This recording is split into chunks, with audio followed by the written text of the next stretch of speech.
It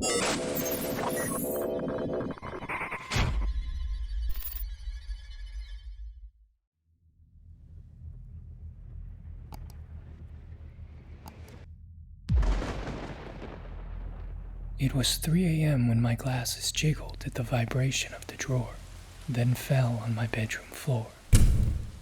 When the thud shook my room again, I sat up in bed and squinted at the window. It came from the backyard, but it seemed as if only I could hear and feel the ferocious noise, because neither my parents nor my siblings woke up. If they had, Father would have rushed downstairs with the bat, little sister following behind, until Mother stopped and picked her up. I sat and waited for another thud. It came. My bare feet felt warmth on the bedroom rug, but it also felt odd, so I looked down to see that I had crushed my glasses. I poked my head out the door and saw no one in the hallway, which didn't surprise me. I must be the lightest sleeper in the family. I knew the heavy thuds were coming from outside, because they had a muffled sound to them, as if they were coming from behind a wall. My little sister is the braver of us, following Father downstairs in the dead of night to catch what they believed to be intruders, but turned out to be raccoons. I, on the other hand, was the easily frightened child. It was a running joke in my family that no one bothered to make inside, but I soon learned it wasn't a joke at all.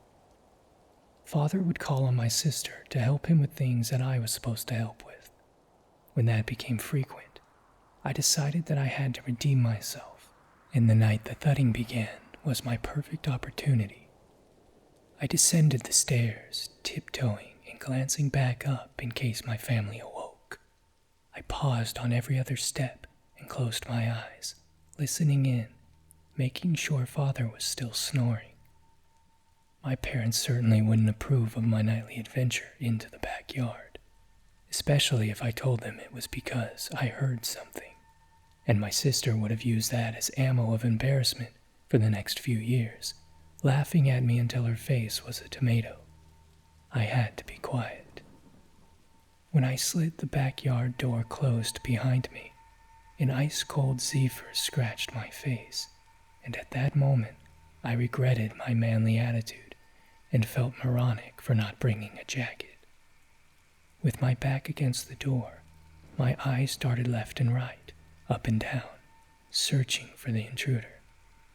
The noise he made, however, couldn't have possibly come from him. Again there was a thud, and again it shook the ground. My ankles buckled. Water shot up and waves formed in swimming pools. Earthquakes were common in our area, so I'm sure my family and neighbors dismissed it as so. But I knew otherwise because I was there, outside, feeling the thuds beneath my feet.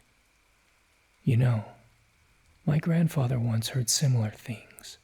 He passed a year ago and spent the last few months of his life insane. That's what my father called him, as well as everyone else, and I'm ashamed to admit I thought so too.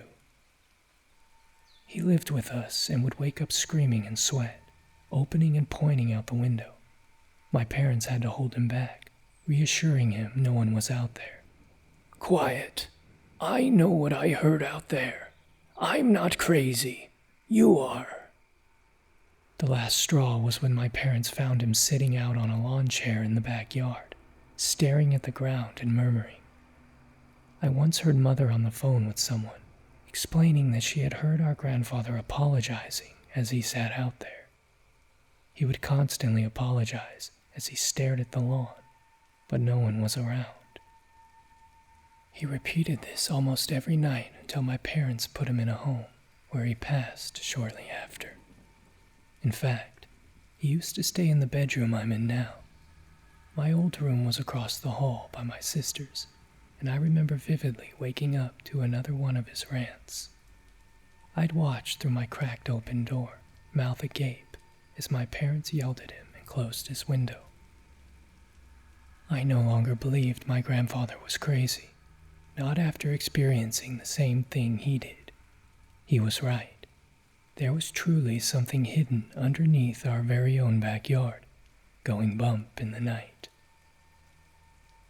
As I made my way towards the lawn, a less violent thud sounded, kicking up dirt from the grass. With my ear to the ground, I closed my eyes and listened in. They shot back open a second later when I realized I could hear Father snoring, but his bedroom light was still off, so I put my ears back to the ground. Moments passed and all I heard was my heartbeat and a few crickets by the bushes. Move, child. It came from the ground. I jumped up as my heart raced to exit my chest. I clearly heard someone say, "Move," in a very low voice, in an octave I had never heard uttered by man. Suddenly, a small hole formed in the middle of the lawn, and it grew until it was the size of a small car. The circle formed without sound, and I watched as it ate the grass and the dirt and the rocks around it. When the formation ceased, a black sphere arose slowly from within it. A head. A pair of glowing white dots appeared on the sphere. Eyes. It looked like a man, and it was like he was peeking over at me from within the hole, only his head visible. But this was no man. Closer, it whispered. Whenever it spoke, it sounded like someone had placed a large speaker underground or in a deep pool of water. I walked towards it, and from my distance, I was able to look down into the hole. The thing looking up at me, its skin as black as a strong shadow, and only its white, flashing eyes distinguishable. From time to time, I saw its narrow arms at its sides, but not much else. My lips quivered, and I noticed my body was warmer now that I was near it. Who are you? With every question of mine came an answer preceded by a pause, and sometimes the thing wouldn't answer at all. It would just watch. But the thing did answer my very first question. the one who dwells below, it replied. My body shivered. I don't understand. I was a child then. Thinking back on my conversation with that thing, it became clearer, including that statement. Are you human? I continued. It didn't answer, but what it didn't give in facial expressions, it made up with atmospheric change. Whenever I said something, I couldn't tell the thing's reaction because of its dark, expressionless face. When it spoke, I could see its mouth move and all, but I couldn't make out its emotions. Yet I knew my question insulted it because of what I felt in the atmosphere. The atmosphere changed and expressed whether the thing was angry or neutral.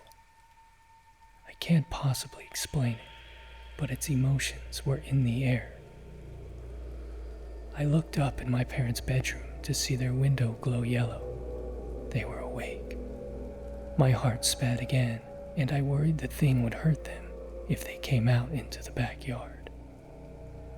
Can I go back inside? I won't say anything. I promise I won't bother you again, I said. Why are you afraid? It asked. I looked back up at their bedroom and saw the lights were off again. I knew that thing was the one who did it. Did you do that? Did you make them go back to sleep? I said. Again, it didn't reply. Did you know my grandfather? I continued. I had a feeling my grandfather knew the thing in the ground, that this thing was what he had heard and warned us about those many sleepless nights before. But something also told me that this thing in the ground knew my grandfather. Something told me it knew me, my sister, my parents, and even Rufus, our dog. It knew everyone. I pulled from my back pocket a little crucifix my mother had given me and closed my eyes. I was afraid when the thing met my questions with a blank stare, so I began to whisper prayers to myself right in front of it. I opened my left eye to find that it was still watching, looking up at me from down in the hole, so I closed it again tightly. But then, I heard something. From deep within the hole in the ground, the hole that must have led to the center of the earth, that hole the thing called home, came distant and horrible cries. Something deep within caused a yellow-orange glow to rise, and my clothes dampened at the heat. Who do you pray to, child? It asked me. The crucifix melted in my hand and dripped onto the grass like water, hardened metal clanking on rock. I glared at the thing in shock, but I dared not ask whether it did that, and certainly not why. Child, It repeated. to whom do you pray? When it asked that a second time, I was eager to answer, lest my silence anger it. It looked up at the sky, and I looked up too, and saw the starless black. It tilted its head, as if confused, then looked to me again. Why do you look up for help? God is not there. It said. I am down here.